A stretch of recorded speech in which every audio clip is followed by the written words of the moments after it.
কারণ সারা বাংলাদেশের বক্তা ওয়াজ শোনায়, আর আমি আফতাব আহমেদ ওয়াজ কিন্তু দেখাই। কেমনে দেখায়? বাংলাদেশে যত বক্তা আছে, তোফাজ্জল হোসেন ভৈরবী, আব্দুল খালেক শরীয়তপুরী, আমার চাচা বগুড়ার বজুর রশিদ মিয়া, নাটোরের জাকারিয়া, 22 হাজারি, যত বক্তা আছে সবার কণ্ঠ নকল করে একুরেট ওয়াজ করতে পারি। আলহামদুলিল্লাহ কবেন না? অনেকে মনে করতেছেন হুজুর আপনি তো চালাক মানুষ, এগুলো বলতেছেন আমাদেরকে বসায় রাখার জন্য। আমি কি এমনি এমনি বলতেছি? আচ্ছা বলেন তো, এখানে যদি আমি না এসে তোফাজ্জল হোসেন ভৈরবী আসতেন, ওয়াজ শুনেছেন, টাকা নিতেন মাত্র 90,000। কত হাজার? 90,000 টাকা নিয়ে এসে ওয়াজ করতেন। জান্নাতের টিকিট দিলাম রে, জান্নাতের চাবি দিলাম। আরে মুসলমান, এবারে খুঁজে নাও তোমার স্থান কোথায়। আল জান্নাতু তাহতা আকদামিল উম্মাহাত। ওরে মা বাপির কথা রে ভাই যে জন শোনে না, আল্লাহর নবীজির দয়া তারা পাবি না বাবারে, আল্লাহর নবীজির দয়া তারা পাবি না। কোন মা যেই মা রাত্রি 12টা বেজে গেছে, সন্তান বাইরে চলে গেছে, মা দরদি দরজাটা খুইলা সন্তানের জন্য অপেক্ষা করে। একটা গাছের পাতা যদি পড়ছে গো, মা দরদি চিৎকার দিয়ে কয় বাবা আইসলি, তোরে দেখা আমার কলিজাটা ঠান্ডা করবানি। অনেকে মনে মনে বলতে হুজুর এই ওয়াজই তো ভালো হচ্ছে, কথা কোন ঠিক কিনা? এখানে যদি আমি না এসে আব্দুল খালেক শরীয়তপুরী আসতেন, ওয়াজ শুনেছেন, উনি আসলে ওয়াজ করতেন। কর লাগিয়া কান্দ মানুষ, কার লাগিয়া হাস,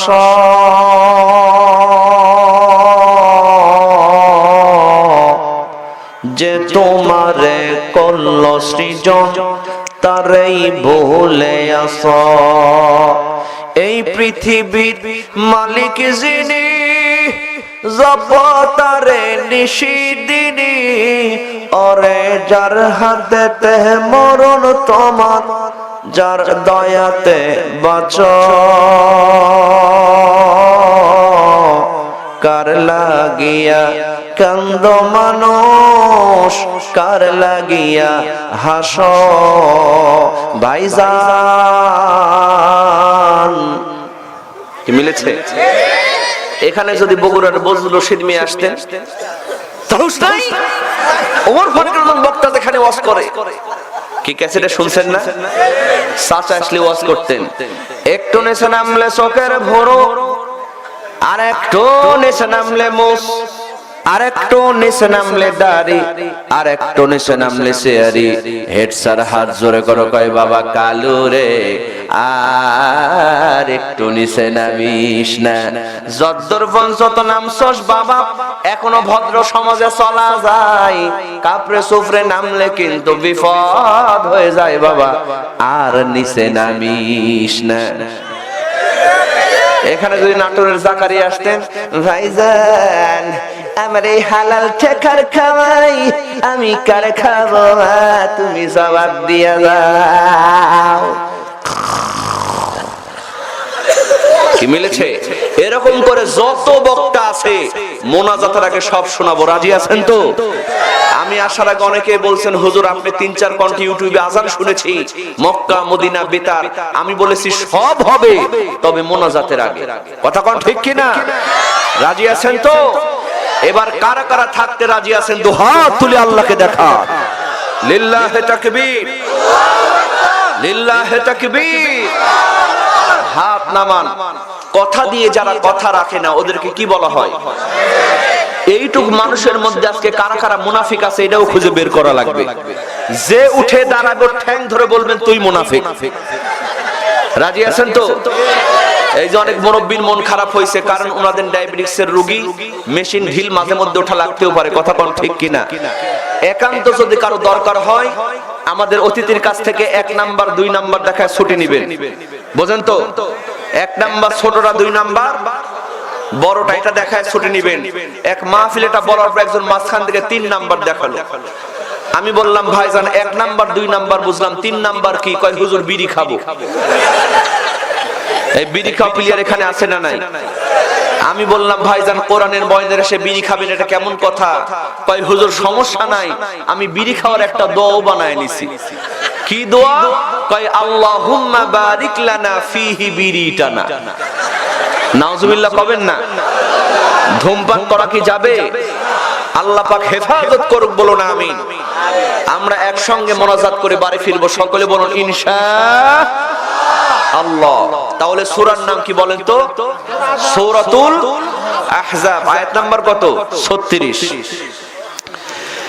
আল্লাহ রাব্বুল আলামিন সূরাতুল আহজাবের 36 নম্বর আয়াতের মধ্যে জানায় দিচ্ছেন, ওয়ামা কানা লিমুমিনিন ওয়ালা মুমিনাতিন ইযা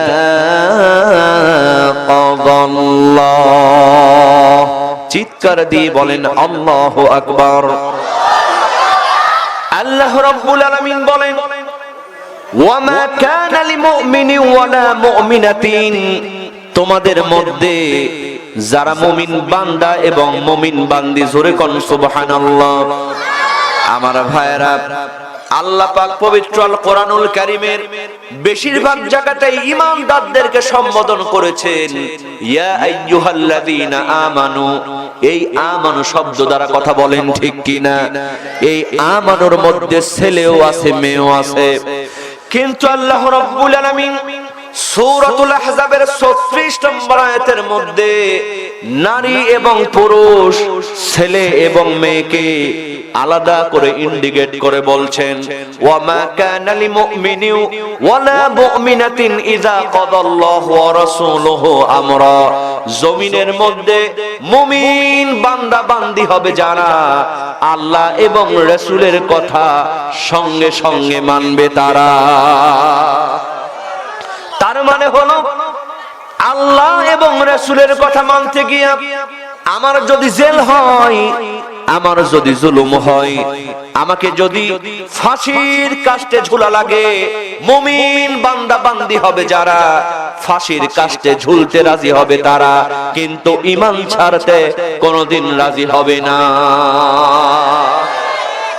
বন্ধুরা আমার বলবেন যে হুজুর আমরা তো এখানে অনেকেই বসে আছি, আমরা তো সবাই ঈমানদার। ঈমানদার এজন্য তো আমরা ওয়াজ শুনতে আসছি, কথা বলেন ঠিক কিনা? ও মুসলমান, আজকে আমরা ঈমানদার হয়েছে ঠিকই, কিন্তু ঈমান শব্দের অর্থই আমরা কেউ জানি না। এজন্য আমাদের দেশে অনেকে কয় হুজুর নামাজ না পড়তে পারি, আমার ঈমান কিন্তু ঠিক আছে। বলে কি বলে না? আমার ভাইয়েরা খেয়াল করেন, এখানে অনেকেই বসে আছেন ঈমানদার দাবি করেন, এখন পর্যন্ত কিন্তু এশার নামাজটাও পড়েন নাই, কথা বলেন ঠিক কিনা? সারা রাত ওয়াজ চলবে, ওয়াজ শোনার পরে ফজরের নামাজও হবে না। আমার ভাইয়েরা, আমাদের সমাজে এমন কিছু ঈমানদার আছে, এক ধরনের ঈমানদার আছে, ওদের নাম আমি দিয়েছি শুকুর আলী। কি আলী? শুধুমাত্র শুক্রবারের দিন যখন জুমার নামাজ হয়, জুমার নামাজে যায়, জুম্মা শেষ, এক সপ্তাহের মনে ওর নামাজও শেষ। আরেক ধরনের ঈমানদার আছে, ওদের নাম আমি দিয়েছি রমজান আলী।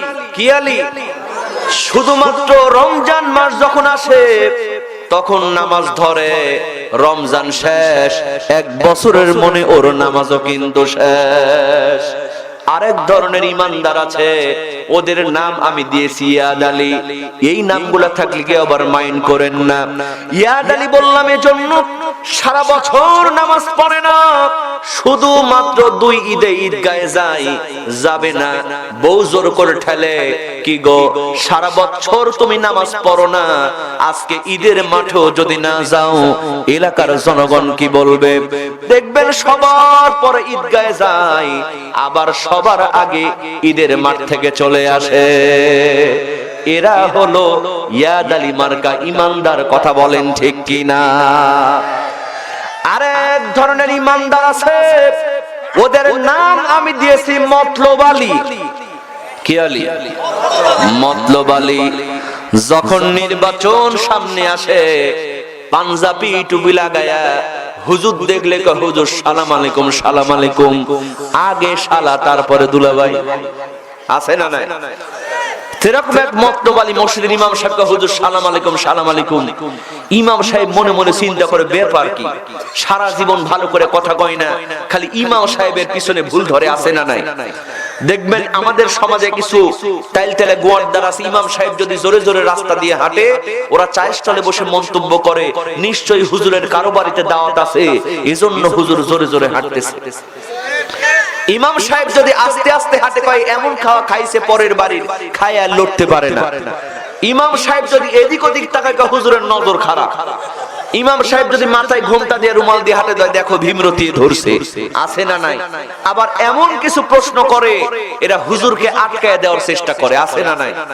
এই যে আমার মাহফিল ছিল টাঙ্গাইল একটা জেলা আছে, বিশাল বড় মাহফিল, হাজার হাজার মানুষ মোনাজাত দিব, ঠিক তার আগ মুহূর্তে এরকম একটা সিরকুট দিয়ে আমাকে বলতেছে আচ্ছা হুজুর বলেন তো ফেরাউনের দাদি শাশুড়ির নাম কি? এই সিরকুট দেখে আমি চিন্তা করলাম সর্বনাশ, ফেরাউনের দাদি শাশুড়ির নাম আমি কেন, আমার 14 গোষ্ঠী ওর তো জানে না। এখন যদি বলতে না পারে তাও এক বিপদ। ও চিন্তা করছে হুজুর এই উত্তর যদি দিতে না পারে এই ওসিলা করে একটা গ্যাঞ্জাম বাঁধায় মাত্র 2000 টাকা কম দিব, হুজুর কিছুই বলতে পারবে না। তো ওয়াজ মাহফিল যেহেতু করে একটু তো বুদ্ধি শুদ্ধি আছে, আমি বললাম ভাইজান এই নাম বললে আপনার মনে থাকবে না, দেন লিখে দিই, বাসায় গিয়া ভাবিরও দেখেন। কয় হুজুর তাহলে লিখে দেন, খুব ভালো হয়। আমি চিরকুটের উল্টা পৃষ্ঠার মধ্যে আজগবি আরবি দিয়ে পেশ মারলাম হুলাইলাতুন, এমন আরবির পেশ মারলাম ও কেন ওর 14 গোষ্ঠী ওটা পড়তেই পারবে না। আমার বিশ্বাস বাড়িতে নিয়ে যখন সিরকুটটা খুলে দেখছে তখন চিন্তা করছে হাই রে আমি তো কোন সিটারের সিটার, হুজুর দেখি বিশ্ব সিটার। এরকম আছে না নাই? তো ইমাম সাহেব কয় হুজুর এত সালাম দেন কে? কয় হুজুর সামনে নির্বাচন তো জাতির একটু খেদমত করব, আপনি আমার সঙ্গে থাকবেন আর দেশি মুরগি বেশি করে খাবেন, আপনার কোনো টেনশন নাই। ইমাম সাহেব মনে মনে কয় সর্বনাশ, তুই কত নাম্বারের মস্তবালি মার্কা ইমানদার, পরীক্ষা করার দরকার আছে না নাই? হুজুর কয় বাবা তোমার সঙ্গ তো থাকবো, তা তুমি বলো তো ওযুর ফরজ কয়টা? কয় হুজুর ওযুর ফরজ মাত্র 21টা। কয় নাউজুবিল্লাহ। কয় বাবা তুমি গোসলের ফরজ জানো তো? কয় জানবো না কেন হুজুর, গোসলের ফরজ মাত্র 3টা। কয় মাশাআল্লাহ হইছে, 3টা ফরজ কি কি একটু বলো তো? কয় হুজুর 1 নাম্বার লুঙ্গি, 2 নাম্বার গামছা, 3 নাম্বার সাবান। হুজুর কয় বাবা তুমি গোসলের নিয়ত জানো তো? কয় জানবো না কেন, নাওয়াইতু আন গোসলা, সাবান দিয়া কসলা। হুজুর কয় বাবা এইগুলা থাক, সারা দিনে কয় ওয়াক্ত নামাজ তুমি জানো তো? কয় জানবো না কেন, সারা দিনে মাত্র 16 ওয়াক্ত নামাজ। হুজুর কয় সর্বনাশ, তোর মতো মক্তবালির সঙ্গে থাকলে না জানি আল্লাহর গজব আমার উপরে নাজিল হবে। হুজুর হাঁটা দিয়েছে, পেছন থেকে মক্তবালির বউ কয় কি গো হুজুর চলে গেল কেন? হুজুর চলে গেলে তো নির্বাচন করা কঠিন হবে। কয় নামাজের ওয়াক্ত বুঝি একটু কম বলা হয়েছে। কয় কত বলছো? কয় 16 ওয়াক্ত বলছি। বউ কয় সর্বনাশ, তুমি 5 ওয়াক্ত বলতে পারলা না? কয় 16 ওয়াক্ত বলেই হুজুর যে খেপা খেপছে, 5 ওয়াক্ত বলে তো গানের মধ্যে একটা লাগাই দিত। বন্ধুরা আমার, আমি হাসির জন্য বলতেছি না, আজকে আল্লাহ পাক বলছেন ঈমানদার হবে যারা আল্লাহ এবং রাসূলের কথা সঙ্গে সঙ্গে মানবে তারা। আমরা কেমন করে আল্লাহর কথা মানব? এখন পর্যন্ত আমরা তো 5 ওয়াক্ত নামাজই ধরতে পারলাম না। পার্থক্য আছে না নাই? এই দুর্বল ঈমানদারের কারণে, বেনামাজের ঈমানদারের কারণে আজকে কোরআনের পাখিকে খাঁচার মধ্যে বন্দী থাকতে হচ্ছে। কথা বলেন ঠিক কিনা? বাংলাদেশে যদি মজবুত ঈমানদার থাকতো কোরআনের পাখি খাঁচার মধ্যে থাকতে হতো না। কথা বলেন ঠিক কিনা? কারণ আল্লাহ পাক হাদিস শরীফের মধ্যে আসছে আদ-দুনিয়া সিজনুল লিল মুমিন ওয়া জান্নাতুহা কাফির। দুনিয়াটা হচ্ছে মুসলমান মুমিনদের জন্য জেলখানা, আর কাফের বেঈমানদের জন্য হলো জান্নাত। কথা বলেন ঠিক কিনা? বন্ধুরা আমার, গভীর মনোযোগ দিয়ে খেয়াল করেন, আল্লাহ রাব্বুল আলামিন এই যে আয়াতের মধ্যে জানায় দিলেন মুমিন বান্দা বান্দি হবে যারা। আজকে কেন আমরা ঈমানদার হতে পারলাম না? আমরা কিন্তু মুমিন শব্দের অর্থই আমরা জানি না, কারণ মুমিন শব্দের অর্থ হলো বিশ্বাস করা। জোরে বলেন কি করা? অনেকেই বলবেন হুজুর আমরা তো আল্লাহকে বিশ্বাস করি। আমি বলি ভাইজান, আমরা মুখে বিশ্বাস করলেও আমরা কিন্তু অন্তর দিয়া বিশ্বাস করতে পারি না। পারেন? আমি একজন হিন্দুকে জিজ্ঞেস করলাম, দাদা মরলে তুমি কোথায় যাবা? কয় কোথায় যাব? স্বর্গে যাব। স্বর্গ মানে কি বলেন তো? ভেস্ত না? অথচ একজন মুসলমানকে জিজ্ঞেস করলাম, না না মরলে তুমি কোথায় যাবা? কয় কনে যাব? কব্বরে যাব। কারণ এর মনের মধ্যে সব সময় ভয়, জান্নাত পাই কিনা পাই, পাই কিনা পাই। কথা কোন ঠিক কিনা? অথচ মুমিন শব্দের অর্থই হলো বিশ্বাসী। আল্লাহ বলছেন মুমিনদেরকে জান্নাত দেওয়ার জন্যই আমি জান্নাত তৈরি করেছি। জোরে কোন সুবহানাল্লাহ। আচ্ছা বলেন তো, যেই ভালোবাসার মধ্যে সন্দেহ থাকে ওই ভালোবাসা কি টেকসই হয়? ওইটা মজবুত হয়? স্বামী স্ত্রী বিয়ে করেছে, কেউ কাউরে বিশ্বাস করে না। স্বামী যখন মোবাইলে কথা বলে, বউ চিন্তা করে না জানি কোন মেয়ের সাথে প্রেম করতেছে। আবার বউ যখন মোবাইলে কথা বলে, স্বামী যদি চিন্তা করে না জানি কোন ছেলের সাথে প্রেম করতেছে। আমার ভাইয়েরা বলেন তো, ওই সংসার কি টিকবে? কি বলেন টিকবে? দেখেন, বিশ্বাস না থাকলে কি হয়, এইরকম স্বামী স্ত্রী দুইজন একসঙ্গে ঘুমাইছে, রাত 2টার সময় হঠাৎ করে বউয়ের মোবাইলে, কার মোবাইলে? বউয়ের মোবাইলে ক্রিং ক্রিং করে একটা মেসেজ আসছে। মেসেজ বোঝেন তো? এসএমএস। স্বামী চিন্তা করে সর্বনাশ, এত রাতে আমার বউয়ের মোবাইলে কে এসএমএস করলো? আস্তে করে মোবাইলটা নিয়ে দেখে, মোবাইলের মধ্যে লেখা উঠেছে বিউটিফুল। জোরে বলেন কি ফুল? বিউটিফুল। স্বামী চিন্তা করে চোরের 10 দিন, গৃহস্থের 1 দিন। এত রাতে কে বিউটিফুল লিখলো আমার বউয়ের মোবাইলে? আজকে বের না করে ছাড়তেছি না। বউকে ডাক দিছে, বউ তাড়াতাড়ি। বউ লাভ জেঠু বলে, কি হয়েছে? কয় এত রাতে তোর মোবাইলে কে বিউটিফুল লিখলো, এটা তাড়াতাড়ি কর, না হলে কিন্তু সকালেই তুই তালাক। বউ চিন্তা করে, আমি তো কারোর সঙ্গে কথা বলি না, এত রাতে আমার মোবাইলে কে বিউটিফুল লিখলো? আস্তে করে মোবাইলটা নিয়ে দেখে, রাত্রি বেলায় যখন ঘুমাতে যাবে তখন মোবাইলে চার্জ ছিল না। কি ছিল না? চার্জ ছিল না। তখন লেখা উঠেছিল ব্যাটারি লো। জোরে বলেন কি লো? ব্যাটারি লো। এখন চার্জ দিয়ে যখন ঘুমাইছে, রাত 1টার সময় ফুল চার্জ হয়ে 2টার সময় লেখা উঠছে ব্যাটারি ফুল। জোরে বলেন কি ফুল? Battery full. সন্দেহের চোখে তাকানোর কারণে স্বামী ওই ব্যাটারি ফুললে দেখছে বিউটিফুল। তাহলে বলেন তো, বিশ্বাস না থাকলে সমস্যা কম হয় না বেশি হয়? বিশ্বাসে মন প্রাণ বান্ধিয়া ভালোবাসা হয়,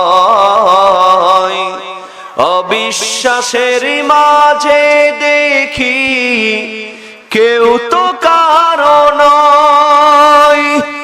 না দেখিয়া না বুঝিয়া পর মানুষ হয় আপন, যেই নয়নে তোহমাই চেনা যায়, দাও না প্রভু সেই নয়ন। সকলেই বলেন আমিন। আমার ভাইরা খেয়াল করেন, আল্লাহ রাব্বুল আলামিন এজন্য সূরাতুল আহজাবের 36 নম্বর আয়াতের মধ্যে স্পষ্ট করে জানায় দিলেন, ওয়ামা কানা লিমুমিনিন ওয়ালা মুমিনাতিন ইযা কাদাল্লাহ। চিৎকার দিয়ে বলেন আল্লাহু আকবার। আল্লাহ রাব্বুল আলামিন বললেন, আমার জমিনের মধ্যে বিশ্বাসী বান্দা বান্দি হবে যারা আল্লাহ এবং রাসূলের কথা সঙ্গে সঙ্গে মানবে, তারা বলেন ঠিক কিনা? বন্ধুরা আমার, এই আয়াতের ব্যাখ্যায় তাফসীরে মারিফুল কোরআন খুলে দেখেন, একজন যুবকের ঘটনা এসেছে। ওই যুবকটার নাম হলো জালাবি। জোরে বলেন নাম কি? আমার ভাইরা, এই যুবক জালাবিবের 2টা পরিচয়। কয়টা পরিচয়? 1 নাম্বার হলো, এই যুবক জালাবিবের চেহারাটা ভালো না, বেটে কোশ্চেট কদাকার চেহারার একজন যুবক এই জালাবি। পিতা নাই মাতা নাই এতিম যুবক। আর দ্বিতীয় নাম্বার পরিচয় হলো এই যুবক জালাবিবের টাকা নাই, পয়সা নাই, জায়গা নাই, জমি নাই, চাচার বাড়িতে লালিত পালিত। আমার ভাইয়েরা বলেন তো, আমাদের সমাজে যাদের টাকাও নাই, পয়সাও নাই, এমনকি চেহারাটা ভালো না, এলাকার লোকজন তারে কোনো দাম দেয়? কি বলেন, দাম দেয়? বিশ্বনবী মুহাম্মদুর রাসূলুল্লাহ সাল্লাল্লাহু আলাইহি ওয়াসাল্লাম মক্কা নগরীতে কোরআনের দাওয়াত যখন চুপি চুপি দিতে শুরু করলেন, আল্লাহর নবীজি কোরআনের কথাগুলি আস্তে আস্তে যখন প্রচার করতে শুরু করলেন, এই যুবক জালাবি আল্লাহর নবীজির প্রতি ঈমান এনে প্রতিদিন রাতের বেলা গোপনে আল্লাহর নবীর দরবারে একাকী কোরআন শিখতে চলে যেত। একদিন নয়, দুই দিন নয়, হঠাৎ করে একদিন তার চাচা ধরে ফেলেছে। ধরার পরে বলতেছে, জালাবি আমি লক্ষ্য করে দেখলাম প্রতিদিন রাত যখন গভীর হয় তুমি যেন কোথায় চলে যাও, আবার সকাল হওয়ার আগে তুমি বাড়িতে চলে আসো। ও জালাবি, আজকে সত্যি করে তুমি বলো, প্রতিদিন রাতের বেলা একাকী কোথায় তুমি চলে যাও? আমার ভাইয়েরা খেয়াল করেন, ঈমানদার কাকে বলে? জালাবি বলেন, চাচা যেই নবীজির কদম মোবারক চুমতে পারলে আকাশ এবং জমিন ধন্য হয়ে যায়, আমি সেই বিশ্ব নবীজির দরবারে প্রতিদিন রাতের বেলা একাকী কোরআন শিখতে চলে যাই। বন্ধুরা আমার, সঙ্গে সঙ্গে তার চাচা বলতেছে, জালাবি আমি হলাম কাফের নেতা, আমার বাড়িতে থাকবা, আমার বাড়িতে খাবা, আর মুহাম্মাদের দরবারে কোরআন শিখতে যাবা, তা হবে না, তা হবে না। ও জালাবি, আজকে তোমাকে লাস্ট আলটিমেটাম দিয়া দিলাম, তুমি যদি এই বাড়ি ঘর জায়গা জমি ছাড়তে না চাও, ওই মুহাম্মাদের দরবার তোমারে ছেড়ে দিতে হবে। আর যদি মুহাম্মাদের দরবার তুমি ছাড়তে না চাও, বাড়ি ঘর জায়গা জমি যা কিছু দিয়েছি সবকিছু তোমাকে এই মুহূর্তে ছেড়ে দিতে হবে।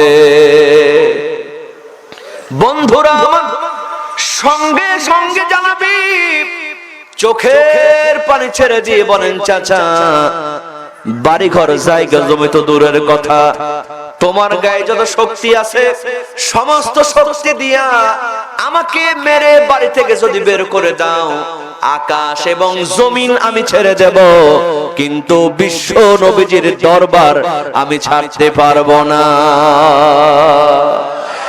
ঈমানের পথে অবিচল থেকে আমার মরণ যেন হয়, তোমারই কাছে মিনতি আমার, ও গো মহিম দয়াময়।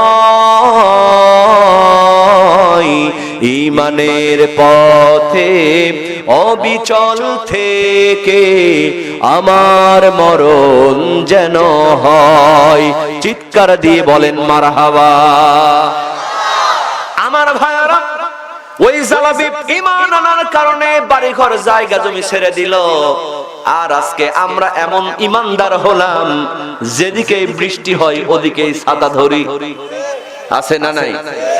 আমাদের সমাজে এমন কিছু ঈমানদার আছে, কয় হুজুর বেশি ঝামেলার মধ্যে ফিতনার মধ্যে যায় লাভ নাই, নিজে বাঁচলে বাপের নাম। আছে না নাই? ও মুসলমান, জান্নাত কিন্তু এত সহজ নয়। আল্লাহ রাব্বুল আলামিন বললেন, আম হাসিবতুম আন তাদখুলুল জান্নাতা ওয়ালাম্মা ইয়া'লামিল্লাহুল্লাযীনা জাহাদু মিনকুম ওয়া ইয়া'লামাস সাবিরিন। চিৎকার দিয়ে বলেন আল্লাহু আকবার। আল্লাহ রাব্বুল আলামিন বললেন, আম হাসিবতুম আন তাদখুলুল জান্নাত, তোমরা কি মনে করো এমনি এমনি তোমরা জান্নাতে চলে যাবা? অথচ আল্লাহ রাব্বুল আলামিন দেখতে চান তোমাদের মধ্যে কারা যুদ্ধ করে আর তোমাদের মধ্যে কারা ধৈর্য ধারণ করে। এই পরীক্ষা নিয়ে আপনাকে জান্নাতে যেতে হবে। আর আপনি বললেন যে নিজে বাঁচলে বাপের নাম, আপনার জান্নাত কি মিলবে? কি বলেন, মিলবে? আমার ভাইরা যারা গা বাঁচিয়ে চলছেন তাদের জন্য বলি, কারণ আমাদের সমাজে এমন কিছু হুজুর আছে ওরা কয় বড় হুজুরদেরকে ধরছে, আমি তো বেঁচে আছি। কথা কোন ঠিক কিনা? এখানে পুকুর আছে না, পুকুর, এই পুকুরের মধ্যে যখন মাছ চাষ করে আমার ভাইয়েরা দেখবেন পুকুরের মালিক প্রথমে বড় ফুটাওয়ালা জাল নিয়ে আসে, এমন করে ছেঁচা মারে সব রুই কাতলা ওই জালের মধ্যে আটকা পড়ে। কথা কোন ঠিক কিনা? কিন্তু ওই জালের ফুটা দিয়া কিছু পুঁটি মাছ, কিছু পোনা মাছ পালিয়ে যায়। ওরা চিন্তা করে যাক মাছা গেল, বড় হুজুরদেরকে ধরেছে, আমরা তো ইমামতি করে খাই, আমাদের কোনো টেনশন। ওই পুকুরের মালিক জানে না পুকুরের মধ্যে এখনো কোন কোন হুজুর আছে। কি বলেন, জানে না? এর কয়েকদিন পরে আরেকটু ছোট ফুটাওয়ালা জাল নিয়ে আসে, এমন করে ছেঁচা মারে কিসের পোনা সব জালের মধ্যে আটকা পড়ে যায়। কথা বলেন ঠিক কিনা? এরপরে ওই জালের ফুটা দিয়ে কিছু পুঁটি মাছ, কিছু ডাকি মাছ পালিয়ে যায়। ওরা চিন্তা করে যাক বাঁচা গেল, বড় হুজুরদেরকে ধরেছে, মেজ হুজুরদেরকে ধরেছে, আমরা তো মিলাদ পড়ায় খাই, আমাদের কোনো টেনশন। ওই পুকুরের মালিক জানে না কোন কোন হুজুর এখনো পুকুরের মধ্যে আছে। এর কয়েকদিন পরে আমাদের রাজশাহী অঞ্চলে বলে কারেন্ট জাল, এদিকে কি বলে? এই কারেন্ট জাল দিয়ে এমন করে ছেঁচা মারে ভাই, কিসের পুটি কিসের ডারকা সব কিন্তু জালের মধ্যে আটকা পড়ে যায়। কথা কোন ঠিক কিনা? এরপরেও কিছু কিছু পীর সাহেব কাদার মধ্যে লুকায়া থাকে, বেম মাছ, চেং মাছ, টাকি মাছ, গুছি মাছ। কথা কোন ঠিক কিনা? ওরা চিন্তা করে যাক বাঁচা গেল, বড় হুজুরদেরকে ধরেছে, মেজ হুজুরদেরকে ধরেছে, ছোট হুজুরদেরকে ধরছে, আমরা তো খানকা বানায় বসে আছি, মাঝে মধ্যে জিকির করতে করতে উপরে উঠে আবার নামে, আমাদের কোনো টেনশন। ওই পুকুরের মালিক জানে না কাদার মধ্যে কোন কোন পীর সাহেব আছে। এর কয়েকদিন পরে গ্যাসের ট্যাবলেট দেখছেন, এই গ্যাসের ট্যাবলেট যখন পুকুরে মারে ভাই, কিসের স্যাং, কিসের ব্যাম, কিসের টাকি সব সিট পটাং হয়ে পুকুরের উপরে ভাসতে থাকে। কথা বলেন ঠিক কিনা? অমুসলমান কথা বলেন ঠিক কিনা? এজন্য যারা মনে করছেন নিজে বাঁচলে বাপের নাম, বিশ্বাস করেন আপনাকেও ফাঁসির কাস্টে ঝুলতে রাজি হবে। কথা বলেন ঠিক কিনা? এজন্য আমরা ইমানদার যখন হয়েছি, আলেম ওলামা জেলখানার মধ্যে থাকবে, আমরা এটা মানতে পারি। আমরা বলেছি কোরআনের পাখিকে যদি খাঁচার মধ্যে রেখে ফাঁসির কাস্টে ঝুলাতেই হতো, তাহলে ওই 40-42 বছর আগে ঝুলাতে হতো। কথা কোন ঠিক কিনা? তখন কোরআনের পাখি ছিলেন একা, আজ এক কোরআনের পাখি জেলখানায়, হাজার হাজার কোরআনের পাখি ময়দানে। কথা বলেন ঠিক কিনা? আমার ভাইয়েরা, বিচার করলে 40 বছর আগে বিচার করা লাগতো, তখন ছিলেন একা, এখন থেকে তিনি একা। কি বলেন, একা? এক যুবক বিয়ে করেছে, বিয়ে করার পরে বাসর ঘরে ঢুকে বউয়ের ঘুমটা তুলে দেখে সর্বনাশ, আমার বউয়ের চেহারা এত ভালো। আচ্ছা বলেন তো, বউয়ের যদি চেহারা ভালো হয় খুশি হওয়ার কথা না বেজার হওয়ার কথা? কিন্তু যার মধ্যে শয়তানি, এখন তো খুশি হবে না। ও চিন্তা করছে এই রকম ছেলের সঙ্গে কেউ কি মেয়ে বিয়ে দিতে চায়। জালামি চিন্তা করে, হায় রে, আমার চেহারা নাই, আমার টাকা নাই, পয়সা নাই, এই মদিনার কোন মেয়ে আমার দেখলে পছন্দ করে না, এই মদিনার কোন মেয়ের বাবা মা তার মেয়ের সঙ্গে আমাকে বিয়ে দিতে চায় না। এই মদিনায় যদি আমার মা থাকতো, আজকে আমার মা আমার জন্য বিয়ের ব্যবস্থা করত। এই মদিনায় যদি আমার বাবা থাকতো, আজকে আমার বাবা আমার জন্য বিয়ের ব্যবস্থা করত। এই মদিনা আমার কেউ নাই, কেউ নাই, একজন আছেন, তিনি হলেন বিশ্ব নবী মুহাম্মাদুর রাসূলুল্লাহ সাল্লাল্লাহু আলাইহি ওয়াসাল্লাম। এই যুবক জালামি চিন্তা করলেন, আমি যদি বিশ্ব নবীজির কাছে গিয়া আমার মনের দুঃখের কথা বলি, আল্লাহর নবী হয়তো আমার জন্য একটা বিয়ের ব্যবস্থা করে দিবে। এই বিশ্বাস নিয়ে এই যুবক জালাবি আল্লাহর নবীজির সামনে হাজির হয়ে গেছে। আল্লাহর নবীকে বলতেছেন, ইয়া রাসূলুল্লাহ, ইয়া হাবিবাল্লাহ, আপনি জানেন আমি যখন বাড়িতে ছিলাম, মক্কাতে ছিলাম, ঘরের মধ্যে ছিলাম, হুজুর গো, যদিও চাচার বাড়িতে লালিত পালিত, তারপরেও আমার কিছু সম্পত্তি ছিল, কিন্তু হুজুর আমি যখন ঘরের মধ্যে ছিলাম, আমার চাচা ঈমান আনার কারণে আমাকে নির্যাতন করত, নিপীড়ন করত।